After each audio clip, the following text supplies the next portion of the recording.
ভক্তকে মারতে যাচ্ছেন সাকিব, এমনকি ভক্তের ফোনও হাত থেকে কেড়ে নিতে চাইছেন সাকিব আল হাসান। সাকিব কেন আবার ভক্তের উপর চড়েছেন, এমন প্রশ্ন আপনার মনে উকি দিচ্ছে, তাই তো?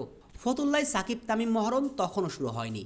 শেখ জামাল আর প্রাইম ব্যাংকের ম্যাচে টসের আগে প্রাইম ব্যাংক কোচ সালাউদ্দিন আর শেখ জামালের কোচ সোহেলের সঙ্গে আলাপচারিতায় মজেছেন সাকিব আল হাসান। কি নিয়ে তারা আড্ডায় মজেছেন সেটা স্পষ্ট বোঝা না গেলেও দূর থেকে যতটুকু বোঝা গিয়েছিল, সাকিব দুই কোচের সঙ্গে কোনো সিরিয়াস বিষয় নিয়েই কথা বলছেন। কিন্তু এর মাঝে হঠাৎই সে আড্ডায় ঢুকে পড়েন এক ভক্ত, সাকিবের সঙ্গে সেলফি তুলতে এগিয়ে যান। ঠিক তখন ঠান্ডা বাতাসেও মাথা গরম হয়ে যায় সাকিবের। ঘটিয়ে বসেন অনাকাঙ্ক্ষিত সেই ঘটনা। তেরে ফুরে ভক্তদের দিকে এগিয়ে যান আল হাসান। পুরো ঘটনা দেখে আপনি সাকিবকে দোষী সাব্যস্ত করতেই পারেন, দাঁড় করাতে পারেন অভিযোগের কাঠগড়ায়। যখন যেখানে যান, রাত নাই দিন নাই, সব জায়গায় ভক্তদের সেলফি বিড়ম্বনার শিকার হতে হয় বিশ্বসেরা অলরাউন্ডারকে। কিন্তু সাকিবও তো মানুষ, ভালো মন্দের মাঝখানে তিনিও থাকেন। আর তাছাড়াও তো ফতুল্লায় ক্রিকেট কোচদের সঙ্গে সিরিয়াস বিষয় নিয়েই আলাপ করছিলেন।